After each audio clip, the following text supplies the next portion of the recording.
Good evening, everyone. Welcome to another session of Monk Chat here at Empty Cloud Monastery with the resident monks. So to my left, there's Aya Soma, and to my further left, we have Bhante Sumita, so our resident senior. And tonight we'll be speaking about Buddhism. So any questions you have which are related to Buddhism or Buddhist practice in any way, you're welcome to go ahead and type them in and we'll answer as best we can. So welcome to everyone who's joining in. So Roy, Geeta, Rick, Kauser Friend, Alex, Sam, Kumu, and Herhel. Gurgle, Herhel? I say Hurkel, but you can tell us what actually the right pronunciation is. Yeah, I've been saying Gurgel this whole time. Is that Italian? I think Spanish, Silvio. Yeah. And you saw a little funny creature that was on the back. That was not a rat. That was Stan the cat. And hello also to Angela, who was here as a resident recently, and Bobby. So, and we have our first question from Bobby. And the question is, I'm assuming that the possibility of aliens is high. Is it possible to be reborn as an alien? And would an alien species be considered part of the human realm? Very good question, Bobby. And I'll pass it on to Bhante Sumita. It depends on how you define aliens.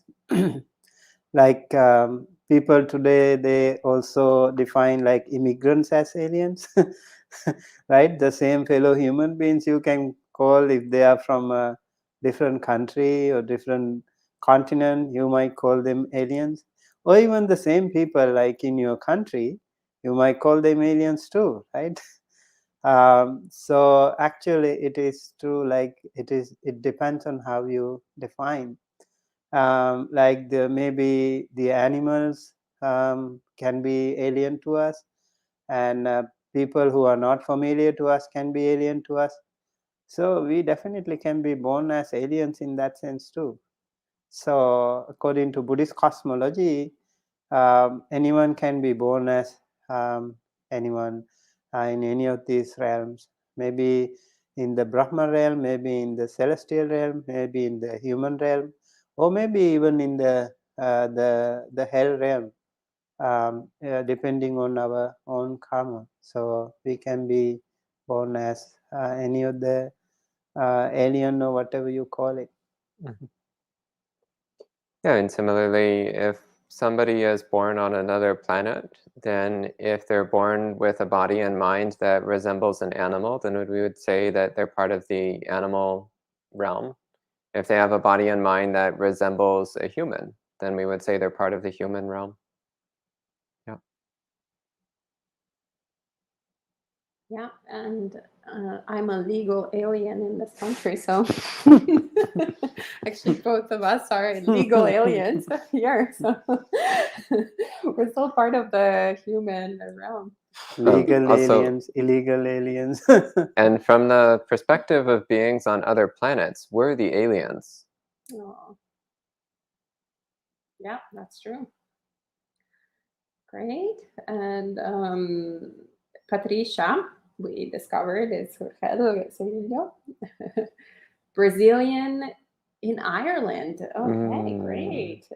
So now we have two Europeans doing an all-nighter for Monk Chat that we know of. Good to see also Jessica and Tara. And Rick asks, due to having chronic illness, I retired early and live on a limited income. How do we determine what level of the four requisites are skillful in meeting our needs for food, clothing, shelter, and medicine? Ante, do you want to share some words? Yeah, so the idea is, what's your basic minimum? So what's the minimum that you need to get by and be reasonably healthy? So we don't need luxuries, but you do want to make sure that you're not depriving yourself. So if you're trying to live on eating nothing but rice, well, that might be simple and it might lead to contentment, but it will also lead to the hospital sooner or later. So you do need to have some variety in your diet to keep you healthy. Similarly, clothing, you need sufficient clothing for summer and winter and so on. Sufficient shelter, sufficient medicine. What you don't need is luxury. So that's where we draw the line, is between sufficiency and luxury. So that's what I would encourage you to contemplate. What's the line between sufficient and luxurious? Thank you, Bante. And Casey says, we're born onto another planet, beam me up. And Patricia asks, in regards to Buddhist practice, what are the disadvantages, if any, of being born as a woman? None.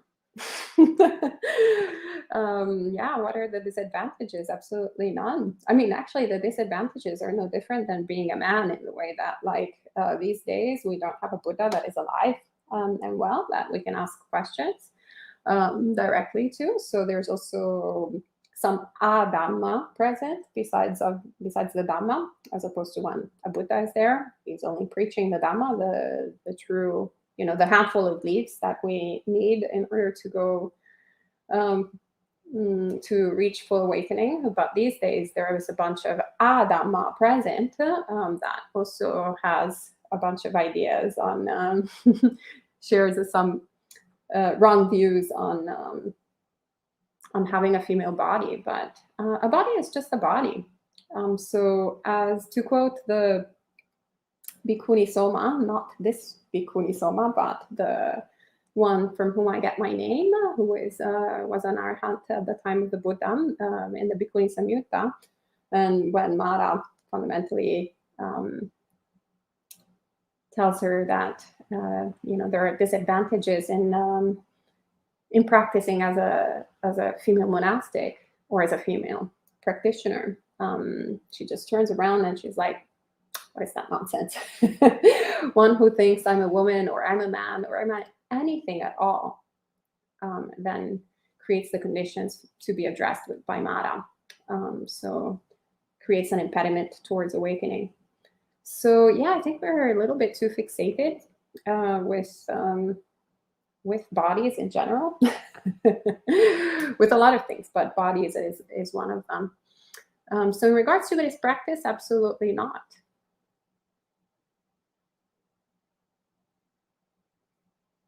Casey says, simple yet unnourished, we cannot get arrested, etc. Diffidence better sufficiently and luxury. How timely, and thank you so much. That was in reference to my answer to their question about 4 requisites. Okay, I see. Yeah. And Michael says, recently I've been getting into political ideological arguments. I realized that I should let go of the attachment to my views. How might one go through life without any views or opinions? Bhante Sumita? In Sigalovada Sutta, Buddha says, Chanda dosa bhaya moha ayodhammang ativatati nihiyati thasayaso kalapakkeva chandima. If someone is occupied, overwhelmed with chanda, the desire, and dosa, the anger, moha, the ignorance, and bhaya, the fear, wherever you are, at your place of work, at your home, everywhere, if you are overwhelmed with these 4 factors, this can lead you to downhill. Your good name, good fame can go down, decline. Just like the moon in the declining moon. What do you call Bhante? The waning moon? Waning moon. And the other one is full moon? Waxing moon. Waxing moon. Yeah. Yes, and if someone is not actually overwhelmed with these 4 injustices, then your name, your fame, your good name, image can really improve, just like the full moon. Chanda dosa bhaya moha yodammang nati vattati apurati thasayaso sukha pakkeva chandima. So we need to feel this thing really every time when we speak to people, in maybe when we are occupied with arguments, and it can happen to us because of our desire, because of our fear, because of our ignorance, and because of our anger. So any of these factors can be really contributory to your arguments. Remember, if you are overwhelmed with these things, you will be in trouble. So even it can happen like family, family members can have arguments. You are carried away by these factors, then you are not really giving the right judgment to people. You're not really partial. You are not really impartial. So always you will be partial and discriminatory against the other. So make sure you're not carried away by these defilements in your arguments. That will save your name and fame. Thank you, Bante. I would just add a brief comment to that. So you asked about going through life without views. Well, first off, I would say that our goal is not necessarily to relinquish all views, but rather to relinquish wrong view and cultivate right view. So relinquishing all views is what happens with full awakening. But up until that point, what we're doing is we're practicing relinquishing wrong view and developing right view. Thank you, Venerables. And Kumo says, modern humans have a history of about approximately 2.5 million years on planet Earth. What do you think about existence of humans like us on other planets? Or do you think only this 7.3 billion exists? Anyone wants to take this question? There's actually an interesting sutta in the Anguttara Nikaya where the Buddha says that there are 100,000 human worlds. And I don't take that as being the limit. I actually think that there's far, far beyond that. But the Buddha was just picking an extremely large number to try to communicate that this is not the only place where sentient beings exist. So he says there's 100,000 human worlds with 100,000 Deva realms above and 100,000 hell realms below. So he's just trying to communicate that we're not the only tiny isolated pocket of sentience in all reality, but rather that there are countless worlds with sentient beings, countless universes with sentient beings. We're not unique. Yeah, so it's not just the humans on this world, there's countless worlds.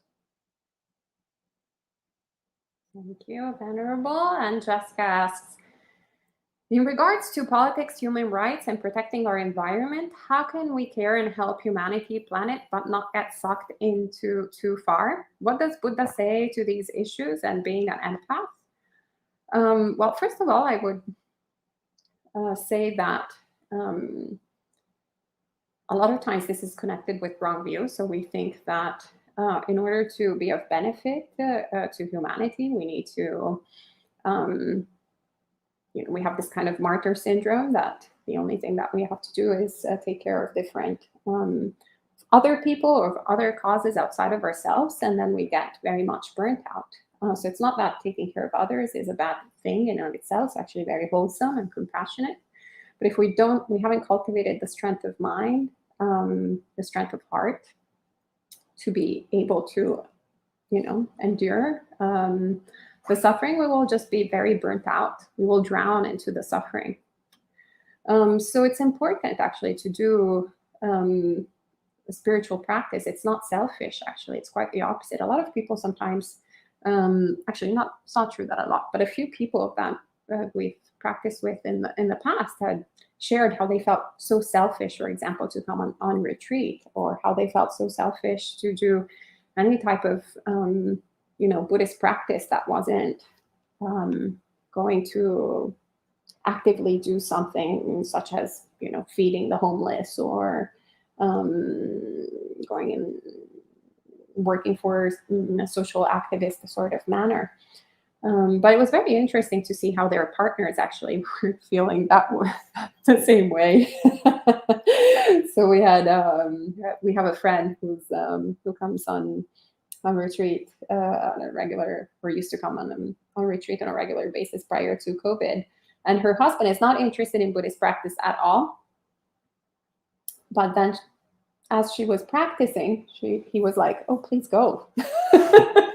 I'll take care of the kids and I will clean, do all the chores in the house all by myself. I'll do the laundry, whatever you think you need to be doing this weekend, please go.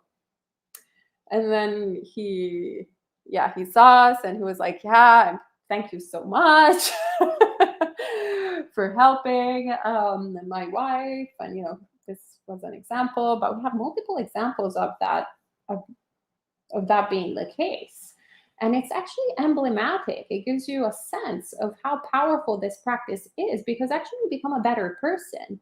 And by being a better person, you have a really good impact on others. Another story that I'd like to share is what before Buddhist practice, I used to be, involved in different food activist projects. And I was the cliche angry activist.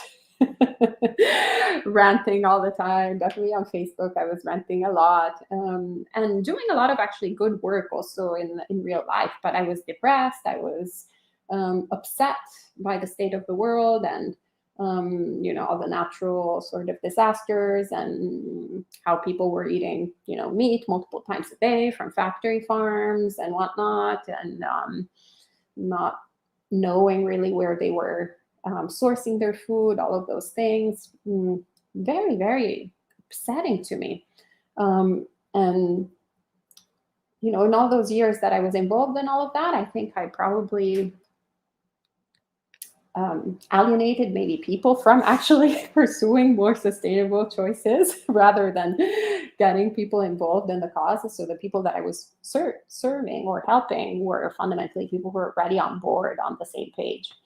But then we started the retreat center in Rockaway Beach, and it had nothing to do with, it had none of these labels, like it didn't have a vegan label, it didn't have a sustainability label, it didn't have any type of label. The only label it had was Dharma Center, it was Buddhist monks. So people would come. It was run, I was a layperson back then at the very beginning. So I was running it through the principles that I had learned. So everything was de facto. We would have a garden and grow the things and make food from the place. Everything was sustainably sourced. And as I say, we would vegan bomb people. So they would come and all the meals were vegan and they had no idea. And it was the first time. And it was so interesting because a lot of people transforms and shift their lives, not because I was preaching them to do one thing or the other, but actually because my intention was to practice the teachings of the Buddha. And so I was coming to it with a mind of compassion, of care, instead of lecturing. And I was fundamentally, first and foremost, practicing what I was preaching, as well as everyone else. So it was mind-blowing how actually there was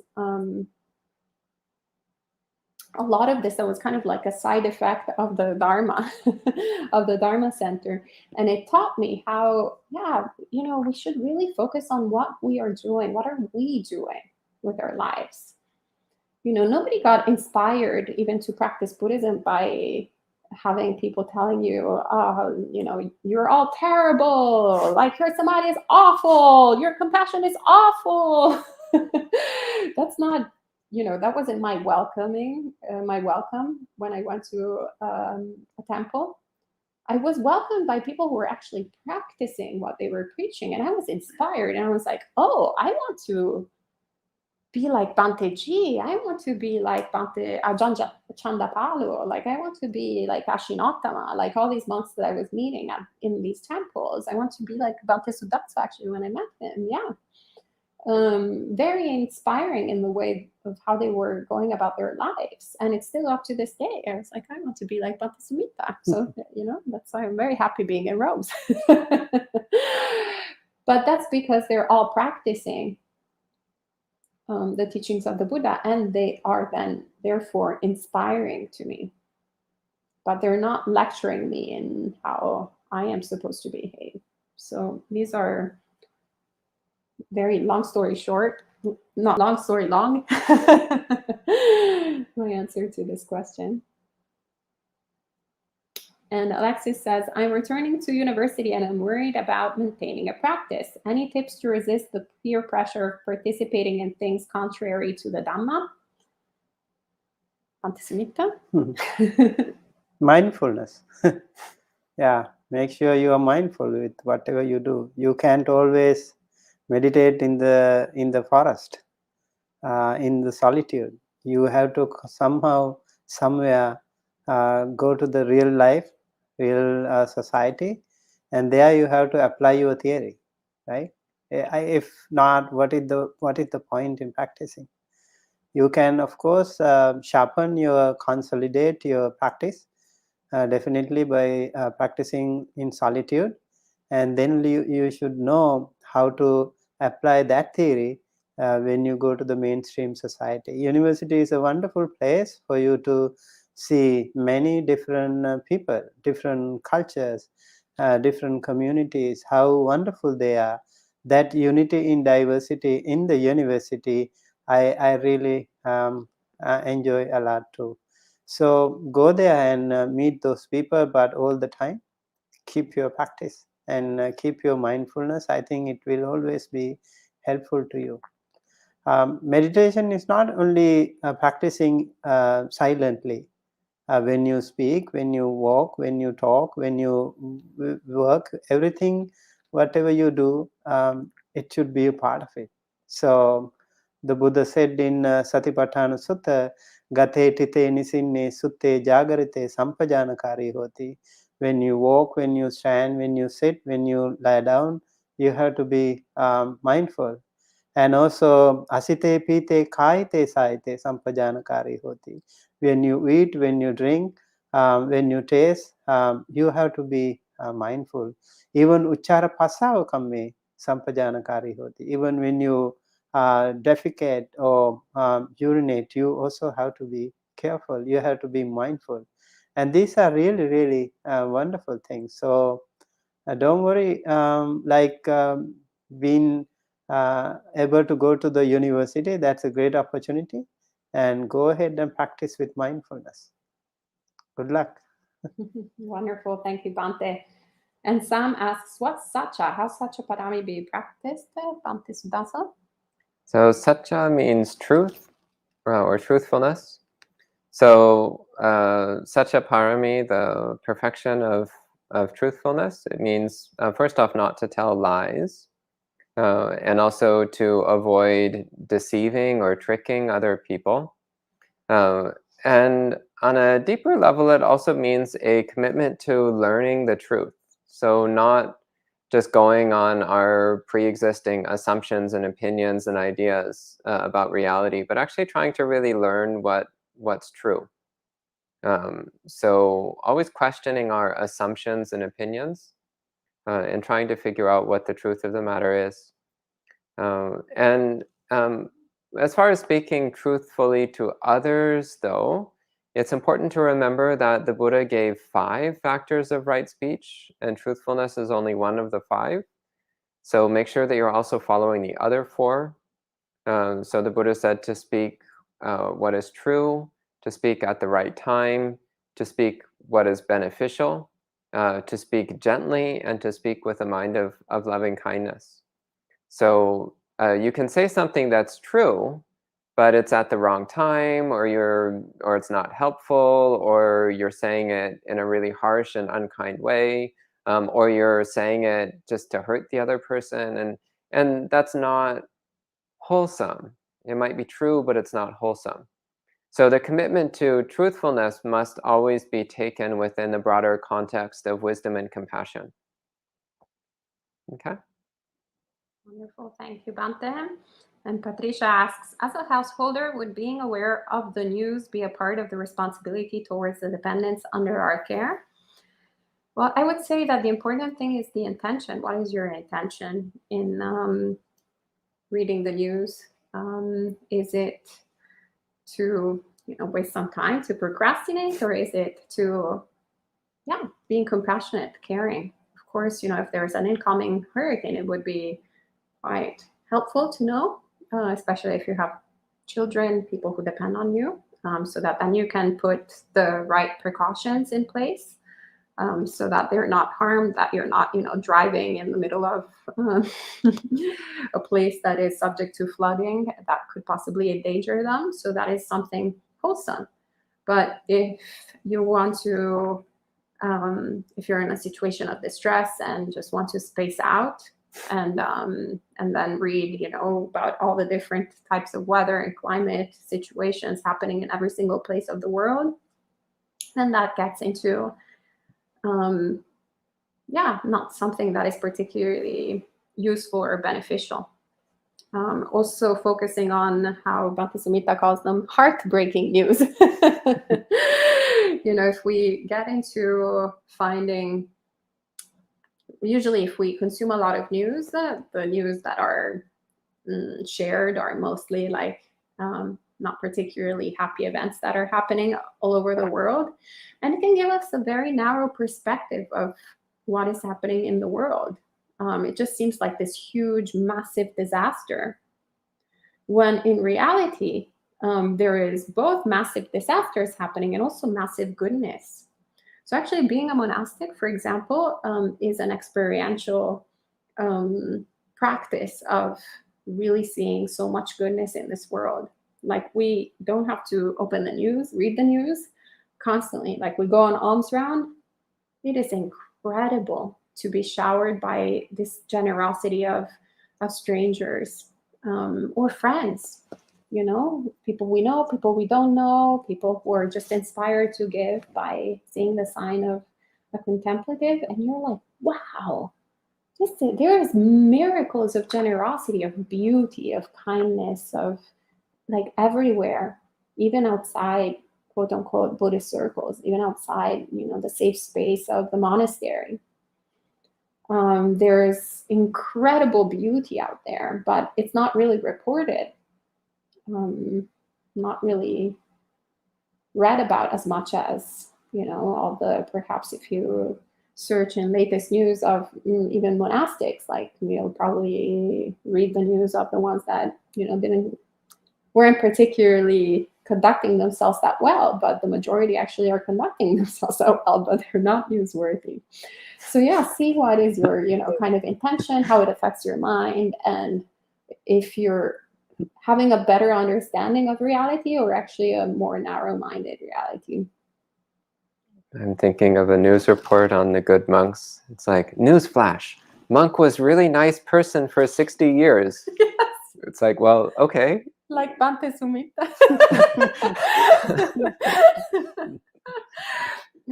Monk has only been smiling since we met him. Monk never loses his patience. Monk likes to meditate every day. Yes. I think news, north, east, west, south, right? News. That's how the word was formed. Interesting. Yeah. So the gossip from all four corners come together, and they put together using all the psychology and all the temptation. So people are hypnotized, and they are tempted, and they are so much addicted to see them, and they get heartbroken. Actually, no news is good news. That is why it is said. So when you have more news, for example, certain social medias always promote like heartbreaking things. Like I was really wondering why people can show those beautiful things in the world. Like, there are very wonderful people, like as Venerable mentioned about those wonderful practitioners. Maybe if someone is doing something good, if you can post those things in the social media, would be so nice, right? Maybe like if someone is fighting in the plane, they immediately take up the smartphone and record it and post it in the social media. What does it make, like for other people to see that?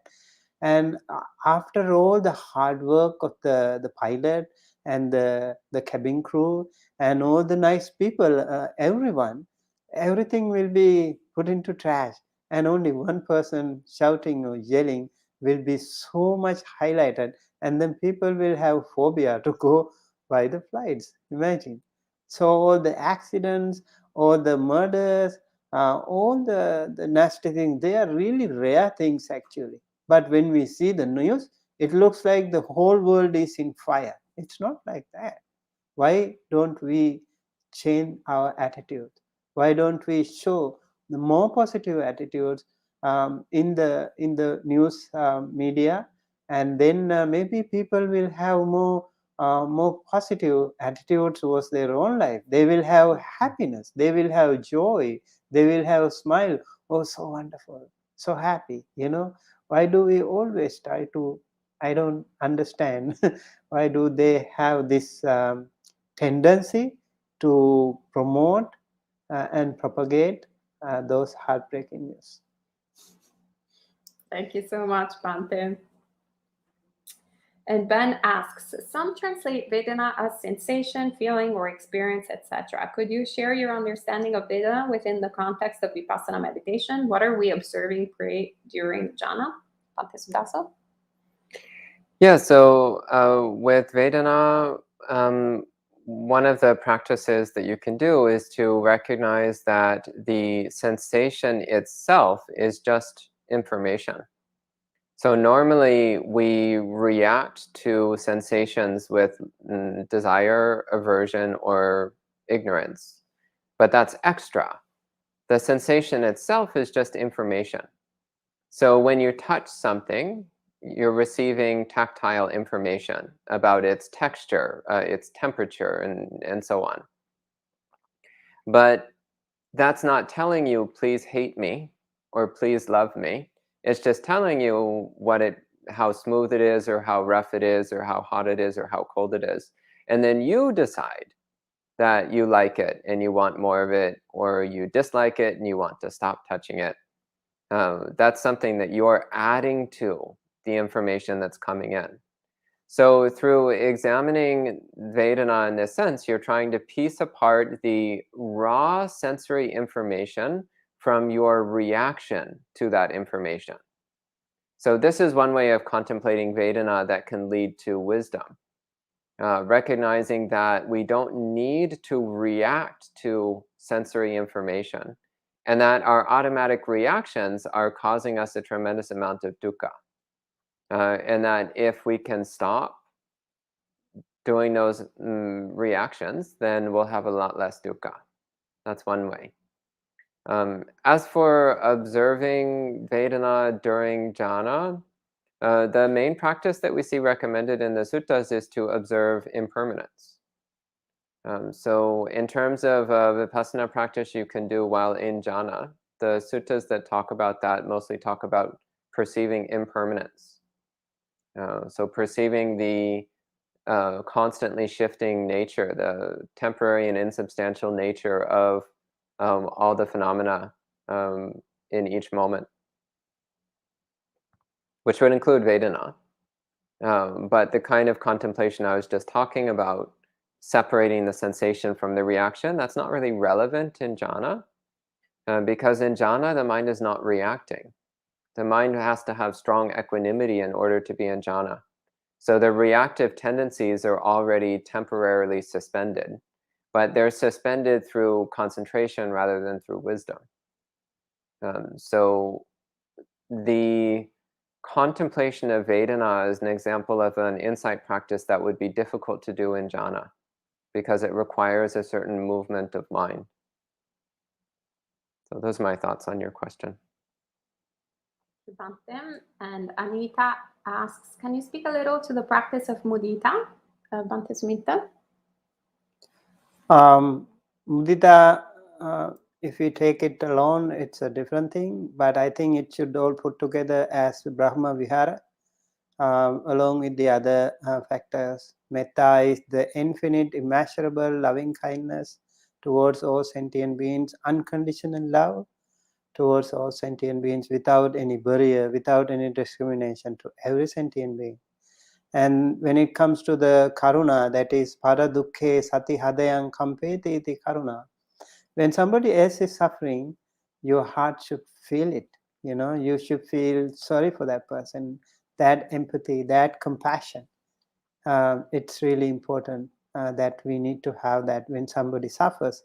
Then you need to feel sorry, or we should also be ready to help such people. And mudita is actually a more challenging one. Easiest one is karuna. Among all the four Brahma Viharas, easiest one is karuna. It can naturally happen to people, like when you see someone suffering, you normally, naturally, average people, maybe there are some extraordinary people, like you don't even feel that.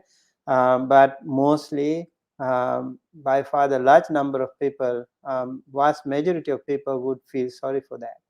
But it is little bit more challenging when it comes to the people or whosoever that are more better off, like someone who is richer than you.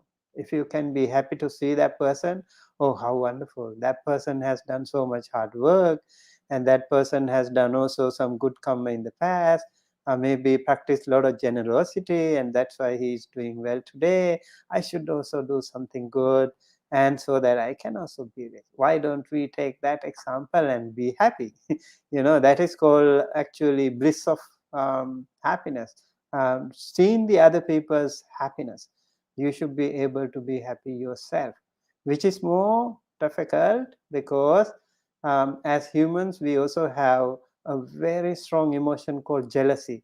Jealousy comes into play whenever we see such people, like someone is more educated, someone is more better looking, someone is more better like socially very popular or in sports or whatever. Like when you see, I'm not talking about like real superstars, but when you have someone closer to you, you always compare, oh, he's better than me, I'm not. So you have that inferiority complex in you, which is tormenting you, and then you also feel that kind of a jealousy towards that person. That in that sense, I think it is very important. I have a small mantra for you. If anyone has this, if you recognize it, actually, oh, I have jealousy in me, then you have to do one thing in Buddhist practice. As always we do, we keep our palms together, say sadhu, sadhu, sadhu, then your jealousy will go away. This one is a really good thing. So if you can be more mudita, if you can have more mudita, your life will be really shining. And I remember William Wordsworth, a romantic poet actually. He said in one of his poems, I wandered longly as the clouds there. He talks about how the nature, the daffodils, for example, they are dancing, fluttering and dancing in the breeze, and 10,000s I saw at a glance tossing their heads in sprightly dance. And also the lake, the waves were dancing, and the breeze also was singing, and so nice. You see these things and you are so happy. You don't have to really artificially organize any musical shows. You have entertainment right here in front of you. If you just open your eyes and look at the nature, such beautiful trees, those fauna and flora, and even listening to the breeze itself will be such a beautiful sweet music for you, and that way you can also be a part of it. That is called bliss in solitude. I really like that. I also felt like that also talks about this mudita, that sympathetic joy. When somebody else is happy, you don't want to run away from that. You be a part of it. You make it so close to your heart, and then you can be an equal shareholder of that wonderful happiness. So looking at the happiness of those devas and other celestial beings, we should also be so happy. And then looking at the people around us, how they have succeeded in their life, how they are better off. you always should follow their example, do something better, and then you can be a better person too. Equanimity, again, upekha, is a little bit more advanced, as Bhante Sudaso mentioned. In the jhanic level, it can be really a good way you can see. Wonderful. Thank you, Bhante. And because our friend says, I've been having friendly conversations on Buddhism with skeptic-minded people. When asked why I believe in karma and rebirth over multiple lives, I can only answer faith in the teachings of the Buddha. To this group, this is not a satisfying answer. For me too, it'd be nice to have a better basis to explain when asked about this. Do you have any advice for me? Yes, actually. So being a former skeptic-minded person, actually, I wouldn't scrape the former, I'm still very skeptic-minded. Yeah, when I encountered the teachings of the Buddha, I was defining myself as agnostic. And since Buddhism was presented to me as a religion, I was approaching it as a religion.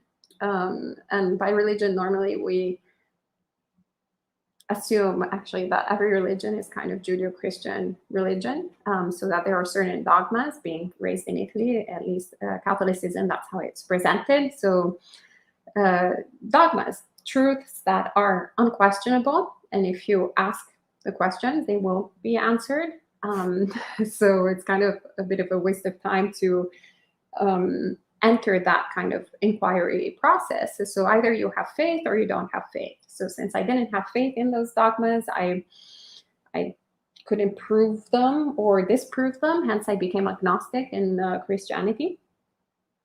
And fundamentally, basically became a scientific materialist and not bothered about it at all. And once again, once I encountered Buddhism, I heard karma and rebirth, and I thought, okay, there are probably these mystical things that I can't really prove or disprove, and it's just not something that I should bother. So yeah, I was not defining myself as Buddhist because I didn't have any faith in the Buddha at that time, and yeah, just practice whatever I was interested in.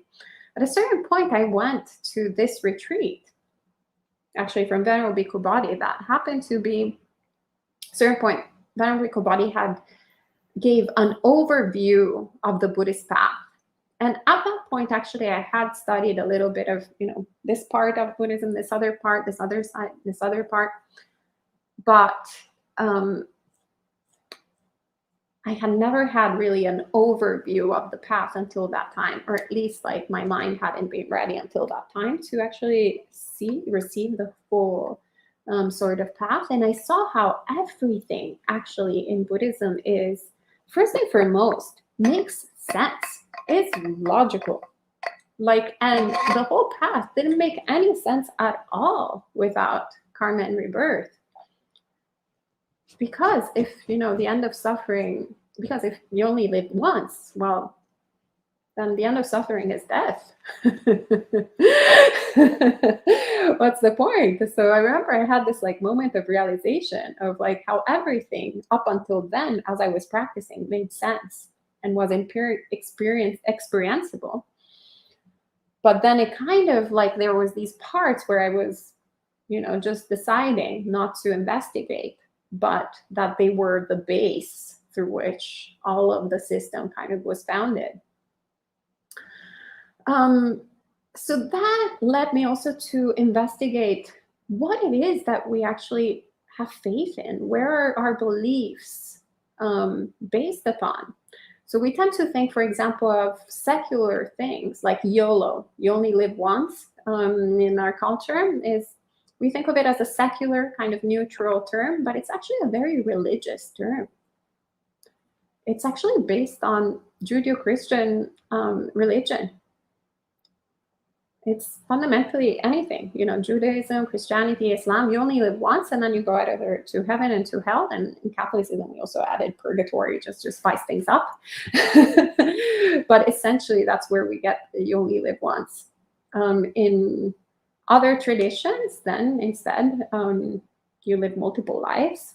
And in fact, I remember when we had started Buddhist Insights, a friend of mine who is Christian had never come to Buddhist Insights because we clearly have Buddhist monks.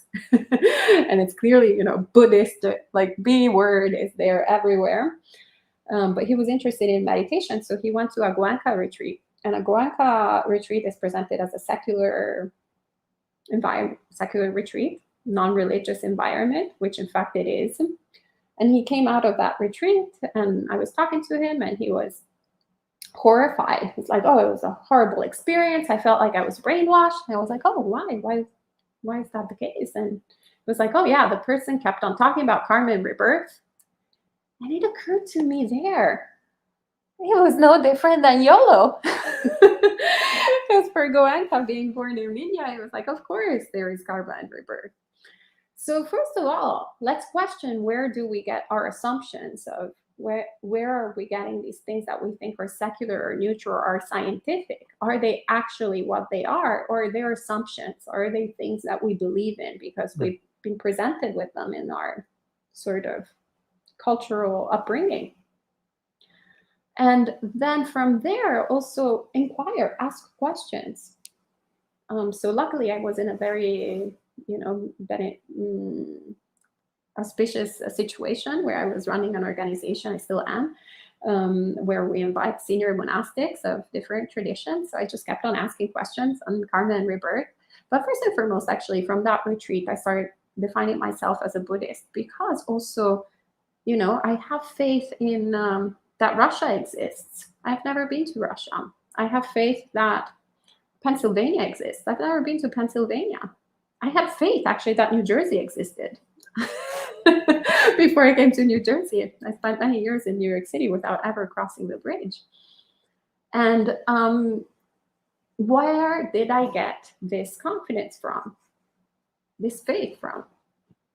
By using maps, following directions. And yeah, I had faith that New Jersey was here, and in fact, I found it.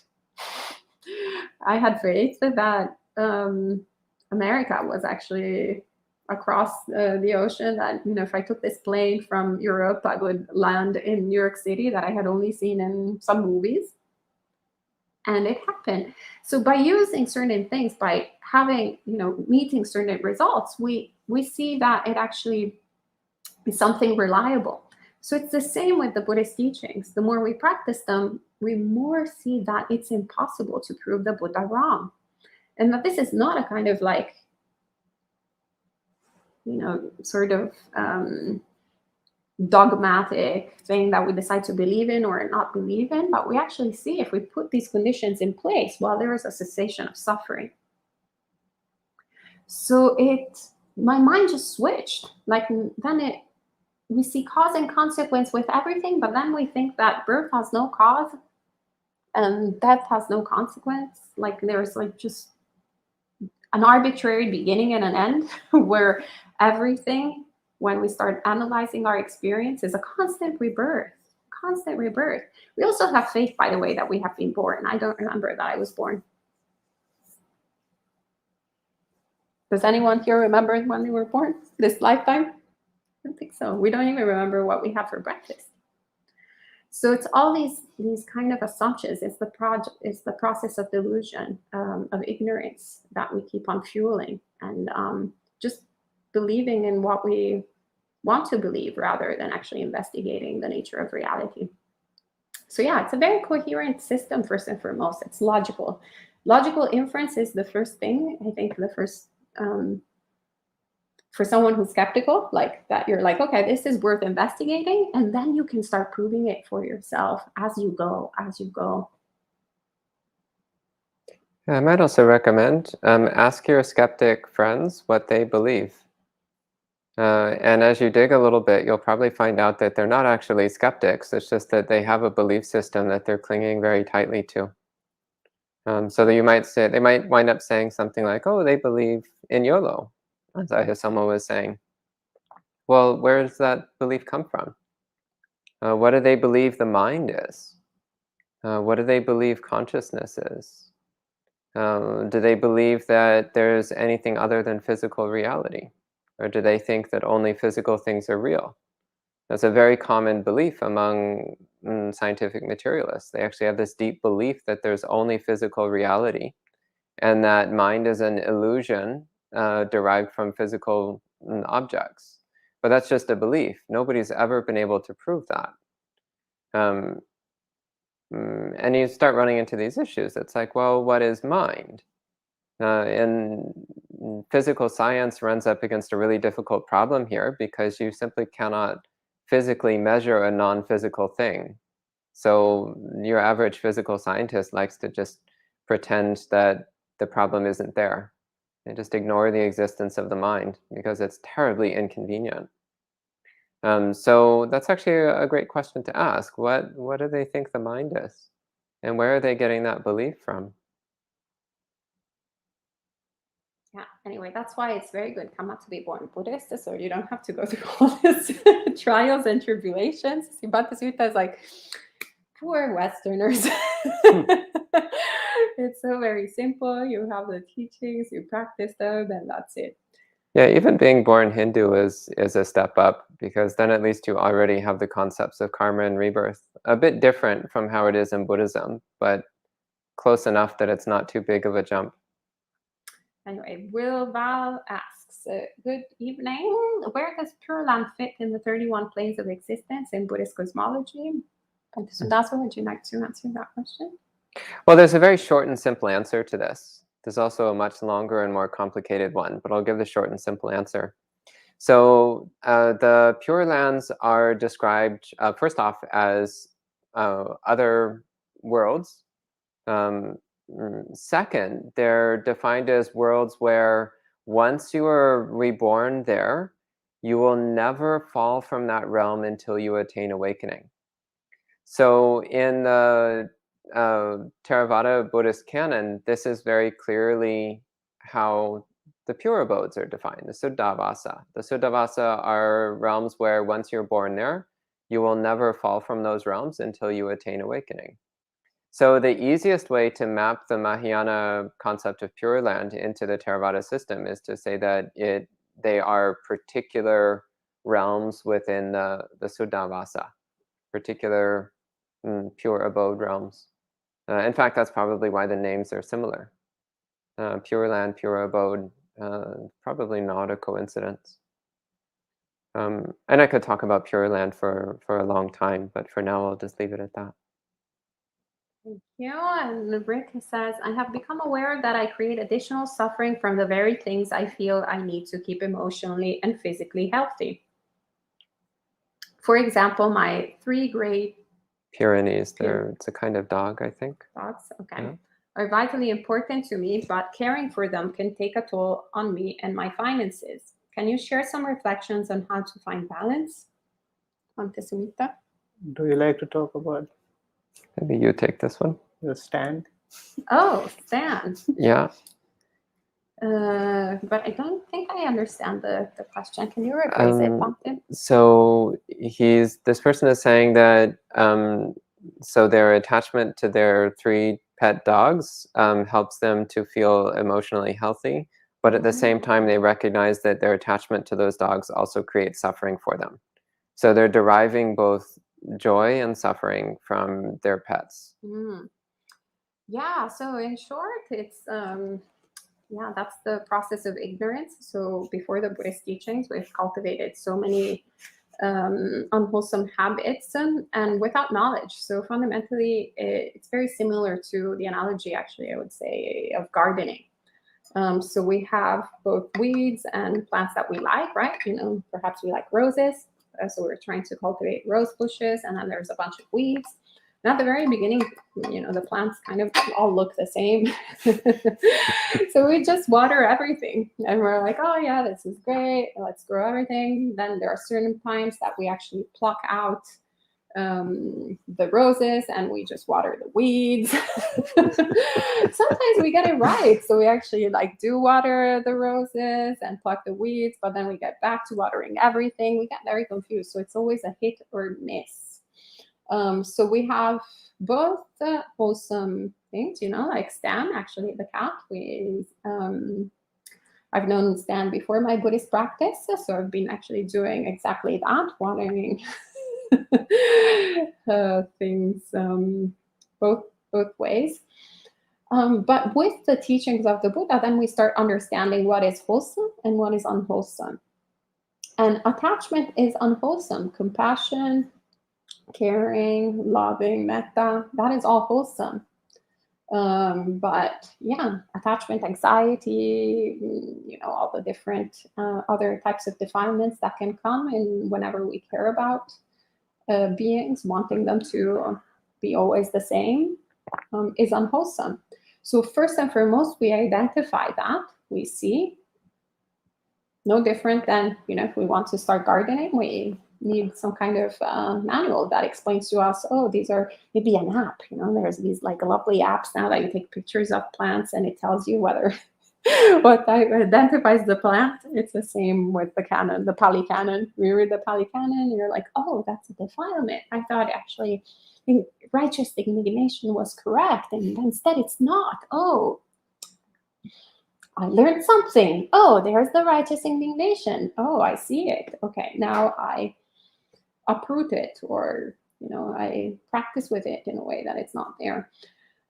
So yeah, fundamentally that's the goal of practice. So the bad news is that I think that only an enlightened being can love without attachments.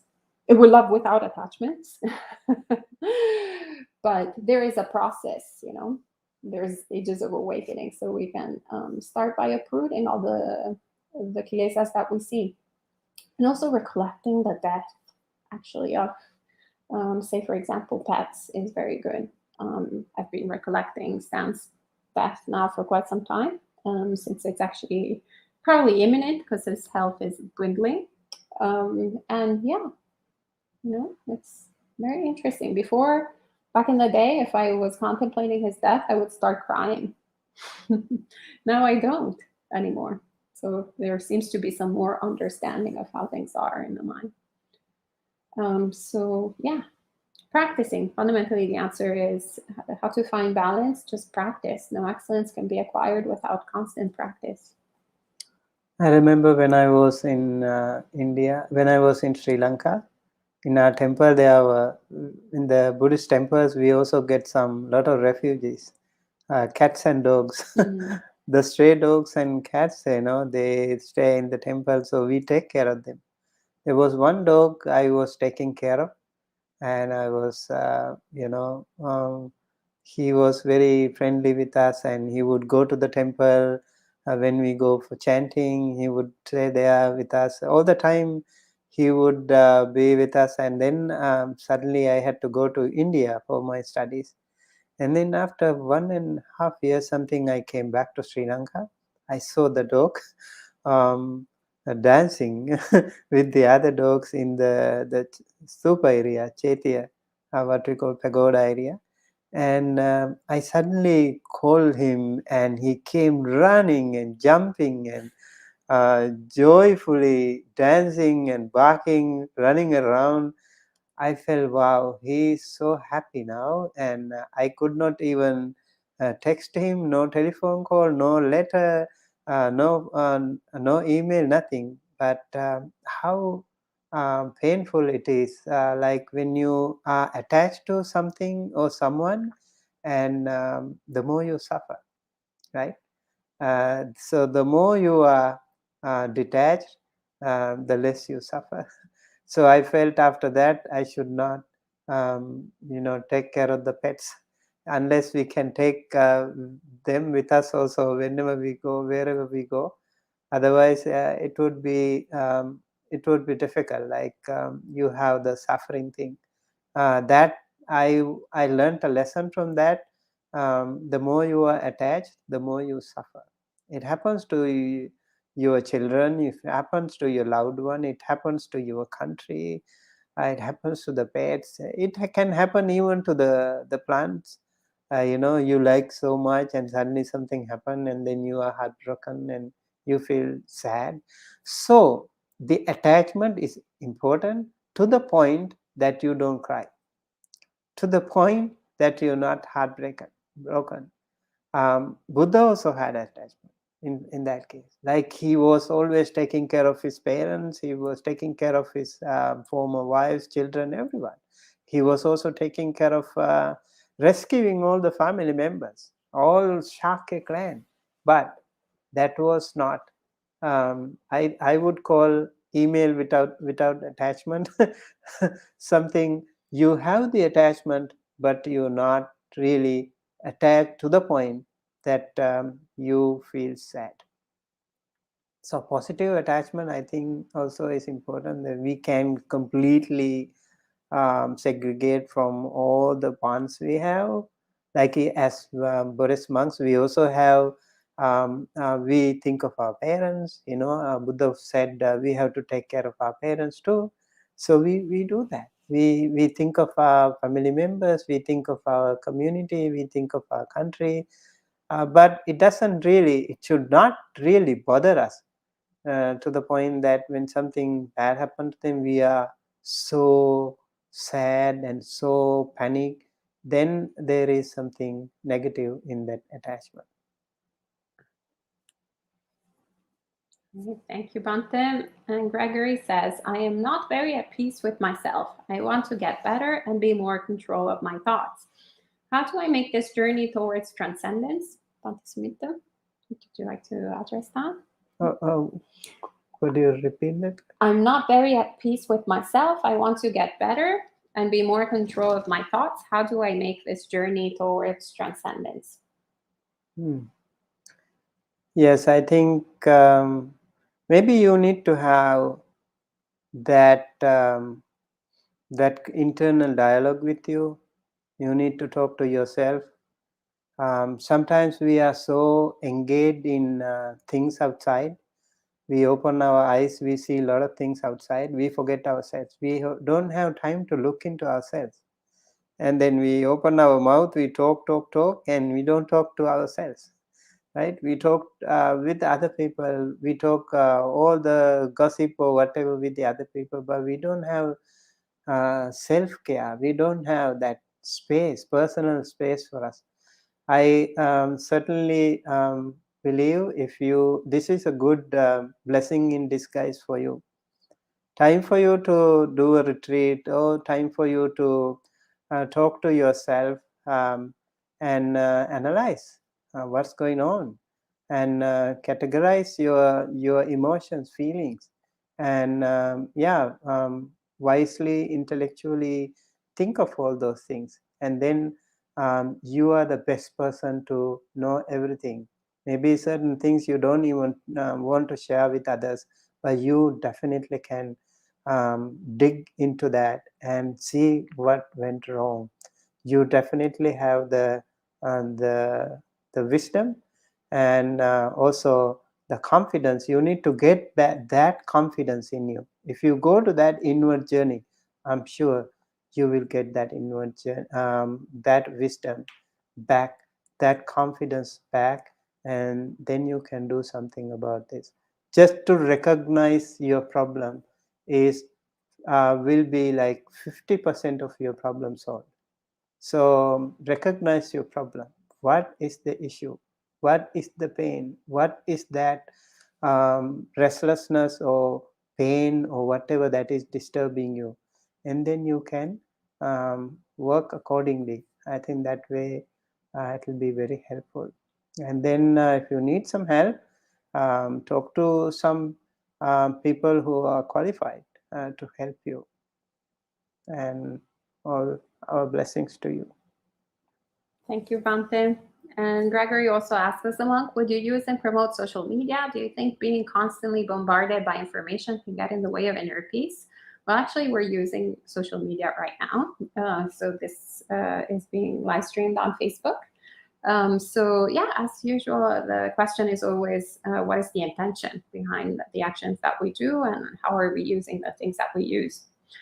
So if it's for the propagation of Dhamma, or for the learning of Dhamma, then it's absolutely great. I think it's actually one of the biggest blessings of this day and age, that you can have so many monastics of also so many different traditions giving teachings online. That's wonderful. Great. That's unprecedented. And this being said, obviously, there's, I know on YouTube, there's recommended other videos, and some are actually in line with what you'd be watching, but some others are a bunch of junk. And yeah, then it's a stream of bombarded of information that can get in the way of inner peace. Absolutely. So that's when you have to practice some self-restraint and yeah, just remember why are you there in the first place, and avoid it. And Kumu says there are a few websites devoted only for good news. The content they carry is very uplifting. Oh, great. I did not know. It's good to know. And Sahan says Bhikkhuni needs to dress properly. If you're saying that Bhikkhunis needs to dress properly, I agree. Yes, there's a Vinaya. I practice the Vinaya, and I dress in accordance to the Vinaya. Or if you're telling me that I'm not dressing properly, then you can explain why you think that is not the case, and we can address that. And Jay says, I have a family member suffering with anxiety and depression. How can I skillfully help this person using Buddhism? Svante? By being kind to them, by being generous and thoughtful and caring to them. But as for trying to get someone to practice Buddhism, that's usually a losing game right from the start. People have to want to practice Buddhism of their own accord. So just show them what it's like having a good Buddhist in their life. So be kind to them, be generous, be caring, be thoughtful, be patient. Listen to them, spend time with them. And they may start to realize that you are modeling a way of living which has less anxiety and depression than the way that they're living. And they may start to get interested and start to ask you what they can do to have to start to get some control over their situation. And that's your opening to start talking about Buddhist practice in more direct terms. But in the beginning, just model your own goodness by really caring for the person and being present for them with all the wholesomeness and warm-heartedness that you can. Thank you. And Jerry says, in Majjhima Nikaya 61, the Buddha tells us to stop thoughts at the point of wanting to think them and evaluate whether we think it will harm. How do we do this? Are there any prerequisites or co-requisites? Bhante Sumita? I think Bhante Suddhasa was briefly mentioning about that, how to stop thinking. Like when you go into jhanas, you don't actually generate any thoughts, so that way you actually can stop thinking. And of course, there are also some practices like thinking, practicing like akasananchayatana, looking at the infinite sky. And there are some kasinas that you can practice, and also like looking at the empty space without thinking anything. Also maybe there are some practitioners who do that way. That definitely helps us because that way we do not think of anything, and we also are aware of the situation. And when we don't think of anything, when we don't have any thoughts, that means we do not generate any karma, no sankhara. So that is a really good practice, and you must try. Maybe I can give you, for example, if you want to try this thing, just go to an empty area where you can find some a long tall tree or something, which is not really shaking, and then you can stand maybe 50 feet or 100 feet away and look at that. In between that tree and yourself, just look at that empty space, and no thinking of anything, not about the past, not about the future. Just stay at the present moment and try to focus in that empty space. that will be a great practice for you to stop thinking. Thank you, Venerable. And Geeta, Kumu, Scott, Jessica, everybody, you're all very kind with your words. We're happy that these teachings are helpful. Amir asks, how can I dissolve the conflict in my mind about my parents as I feel they have been unskillful and neglectful in my upbringing? By understanding that they're not enlightened. So this was actually one of the first realizations that I had in Buddhist practice, because we become more aware of our defilements and how difficult this path is in a way. And then, at a certain point, you get to understand that your parents are not divine beings. Your parents are no different than yourself. And we just put these really high expectations. I think because when we're young, we see them as these kind of sort of Brahmas, as these omnipotent, omniscient, or, there are all these qualities because they kind of have that, they play that role in our world. And it takes some time to grow out of that, to kind of really see that, well, they're actually impermanent. They only know a few things, and actually maybe even less than what we thought, even less than what we even think they actually know in terms of in a rational way. Yeah, and so why are we expecting them to be enlightened beings? How do we expect them to be, free from greed, hatred, and delusion? So as we see our minds full of greed, hatred, and delusion, as we see how many times we do really harmful stuff, or even when we don't do harmful stuff, harmful thoughts that appear in this mind. The more you practice, you're like, that's disgusting. I can't believe that thought of harming that insect, showed up in my mind, for example. Or how horrible that I actually don't want for that person to be happy. That's such an abstruse thing, abstruse. Like, why would I do that? Why does this thing appear in my mind, right? But become more aware of it if we're honest and truthful. So then, yes, of course, our parents, we should have compassion for our parents. And also that they actually raised us. They tried their best, even in the worst case scenarios. Hardly, anyone puts children in the world and wishes for their harm. It's just that they don't know better. It's what we were talking about earlier about the weeds and the roses. But the motivation is really good. So yeah, that's personally what I've been seeing, and also seeing how my defilements actually in this life. So we have a karmic affinity to our family, to our parents and relatives.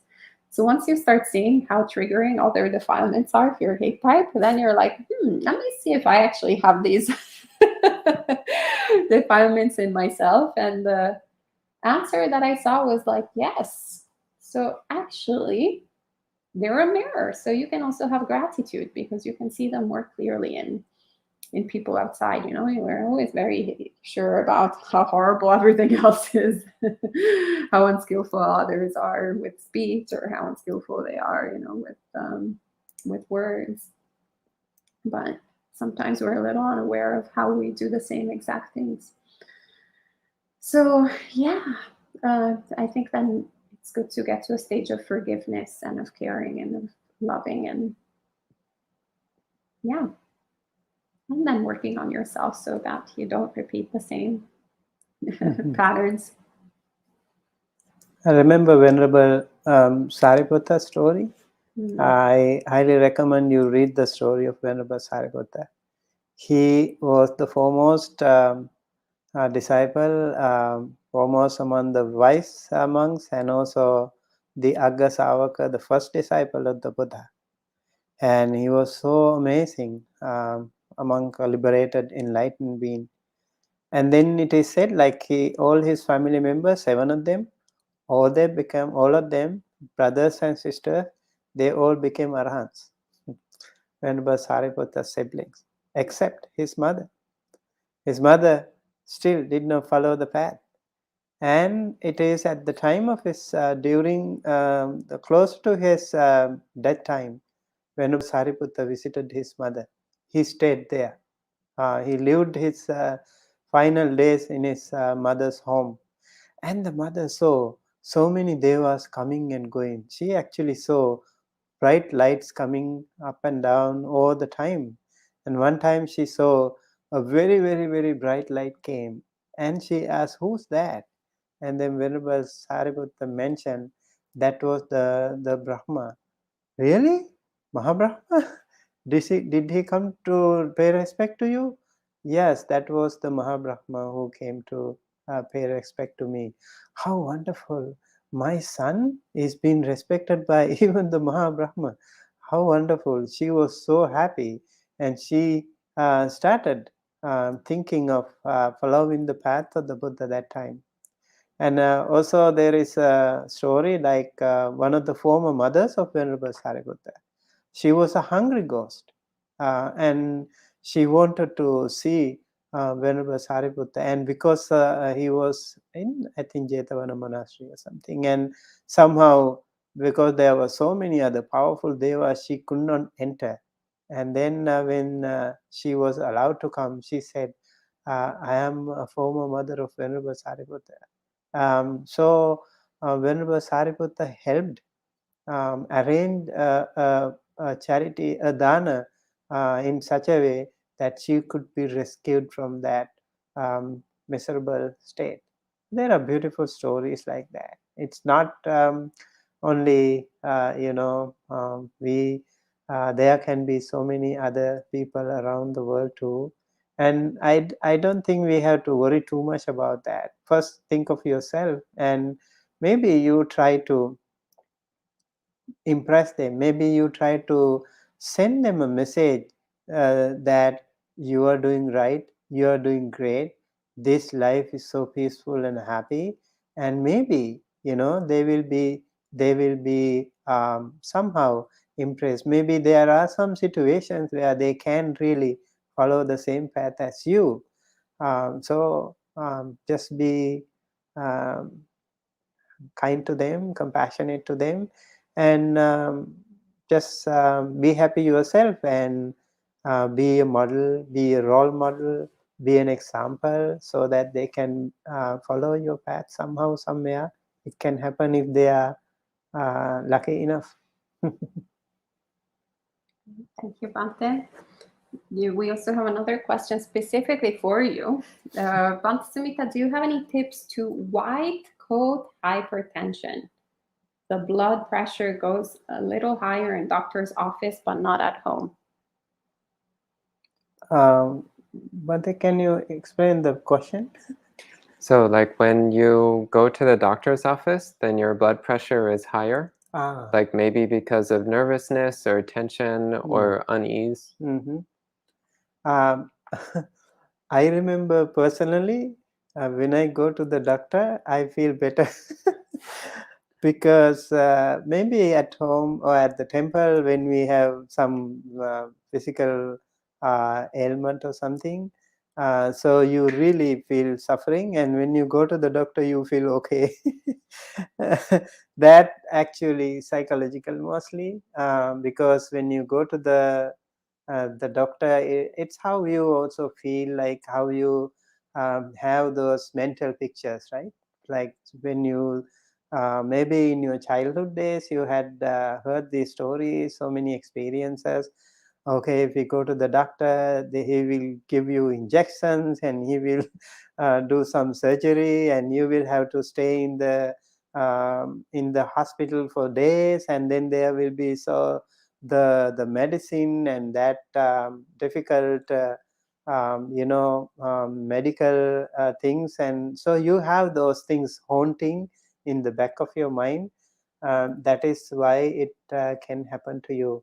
Yeah, same thing, like as I mentioned, it can be different for different people. Yeah, just being able to recognize that, I think, will sort out the situation. Thank you, Venerable. And Shadow of Label has a sci-fi question. What are your thoughts on Luke Skywalker's support of allowing attachment in the new Jedi Order? Is this Star Trek? It's Star Wars. It's a Star Wars question. But actually, I'm not qualified to answer because I don't know what you're talking about. Okay, great. I mean, of course, I saw the Star Wars movies years ago, but I don't know what you're talking about. So it's probably from some of the side literature or something. I don't know. Again, I'm a monk. I don't keep up on all the permutations of the Star Wars universe. I never watched it, so I don't think that Bhaktismita knows. I've heard, but I have never watched. I can't say yes, never. Yeah, so I can't comment. It is well known that Taoism and Buddhism had some influence on many of the concepts behind Star Wars, but that doesn't mean that they're a reflection of Buddhism. It just means that it had some influence on the creative process. And Brick says, thank you, Venerables. I rehabilitate highly abused dogs. As I offer them love, kindness, compassion, and healing, they offer these same qualities back toward me. Sadhu, sadhu, sadhu. Yes, yes. Yeah, and also when it comes to attachments, I mean, we focus on like, the wholesome things that we're doing. I think we should just focus on the other stuff first. And then when we're close to awakening, we can focus on the other attachments. But yeah, sadhu and madana for all the work that you're doing for all those creatures. That's actually really beautiful. And it's also a teaching of how, by being loving and compassionate towards others, you actually have the magnet for the same. And Stan, I have a similar story too. He was also a rescue cat. Scott says, I have a huge fear of wrongdoing because of the practice. I think it is a bit out of control sometimes. Any advice? Yeah, recollection of your own goodness. The Buddha said that we should constantly remind ourselves of our own generosity, kindness, compassion. So this helps to counteract that fear of wrongdoing. For one thing, you're developing a lot of wholesome self-esteem, a lot of happy relationship with yourself. And you're also constantly reinforcing your good habits by constantly reminding yourself of your good behaviors and rejoicing in your good behaviors. You strengthen those good behaviors. You make those habits of kindness and compassion and generosity stronger. And that also then builds up your confidence that you'll do the right thing. Builds up your confidence that when faced with temptation, that you'll make wholesome choices, because that's what you're committed to doing and that's what you've been doing. So constantly recollect your own goodness and really affirm your commitment to following the precepts and practicing kindness. Then you'll find that your fear of wrongdoing starts to fade away because you're confident in your own goodness. Thank you, Ramtin. And Spike Girls says, I've been involved in nonviolent protests in Canada to protect the last old-growth rainforest. Can Buddhism intersect with civil disobedience as we're saving the forest for all sentient beings? Absolutely, actually. The nonviolent being the key. So for more information, actually, I highly recommend you research the forest monks in Thailand, Cambodia, and Southeast Asia in general, who actually for the past decades have been doing a lot of nonviolent protests because of the extreme destruction of the forest, and them being forest dwellers. Actually, they've been some of the at the forefront of the protests, or of the, how do you say, salvaguardia, like safety, like of the forest. Safeguarding, thank you. Safeguarding of the forest. Actually, Ajahn Pasano, who is a Western monk, also was involved in all of those protests, but like really full of Dhamma. So not just complaining and saying, oh, stop doing that, but actually really also sharing Dhamma principles also with the local populations that are in the proximity of the forests, and empowering them to understand the resources that the forest has, rather than just using them for the sort of immediate kind of thing that they can see for their needs. Anyway, if you research it, it's a very long kind of subject matter, but yeah, highly recommended. I remember some Thai forest monks, they used to Ordain the trees. ordain the trees. Yeah. So where people, even those forest people who are actually clearing the jungles, they would still have some respect to the robe. So they do not cut those big trees. So the monks would, what do you call it, cover it, wear it with the robe. That's pretty amazing practice. Like how much like respect you have towards the nature, how important it is for us to survive in this earth with the grace of the trees. It's really important. Yeah, so that's a very harmless way of, peaceful way of preserving the nature. Thank you. And Alex asks, traditionally, the Abhidhamma is said to have been taught by the Buddha in the Tusita heaven. Scholarship says Abhidhamma comes from much later. How do we balance scholarship with tradition? Because it's asking the wrong question. The right question to ask is, does it help you make progress on the path? So if studying Abhidhamma helps you to develop wholesome mind states and diminish your unwholesome states, then it's good. You can study Abhidhamma. But if studying Abhidhamma does not help you, then maybe you're better off studying the suttas. So I personally, I've done some Abhidhamma studies and it wasn't really my thing. So I mostly focus on studying the suttas instead. But there's some people who they study the Abhidhamma and they find it's really helpful for them.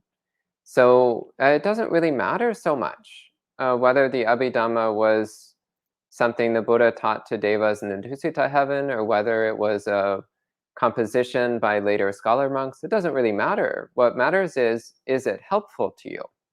That's the important question. Thank you, Bante. And Chris asks, hello, Venerables, do you or monks in general read Dharma books written by lay teachers? Have any of you read Seeing That Freeze by Rob Bourbea? So I'll reply for myself. No. And no. I don't know who Rob Bourbea is. I've always been pretty obsessed with monastics before. That's why I became one of them. So the only like Western lay teacher that I found Dharma books interesting from are from the late Rita Gross, who she died actually right before we started Buddhist Insights, unfortunately, and she was a disciple of Her Holiness Kandro Rinpoche, a Tibetan bhikkhuni, I don't know if she's a bhikkhuni, but Tibetan teacher, monastic. And I would say lay teachers, usually if they're Asian Buddhists, then like Piatan, I think, is a lay teacher. A lay teacher. He was a former monk. Former monk. Oh, he was a former monk. Okay. So okay. see, that's my karma. I did not know, but I find his teachings very interesting, or his Dharma books. I don't know if they're books really, but Dharma articles, yes. So that would be my answer. So, but apparently he was a monk. Yeah, so like, a monk before. So I guess lay teachers who were monks before me. And Bante Sumita, maybe you want to answer as well. I think what matters is the content. Even if the monk doesn't write the right thing, then you don't have to read. And the Buddha said in Kalama Sutta, in Kalama Sutta, whether it was written by a very famous monk or whether it is very popular or whether it is whatever, so you have a lot of likes or a lot of followers, it doesn't really matter. What's important is, does it convince you, as Bhante Sudaso mentioned just before, does it make sense to you? if you read. Even if a lay people, I think if they write good books, why not? Why not? We read if it helps, right? So yeah, I don't think it is not the question that we need to ask. What is important for us is to whether it helps us to go closer to the nibbana. And if it is helpful, I don't mind reading any of lay teachers or whatever books. Thank you, Bante. And Power of Love says, could you share some insights to the different translations of Nama? I've seen it translated as name and as mind. Nanavira in notes on Dhamma seems to state mind is inaccurate.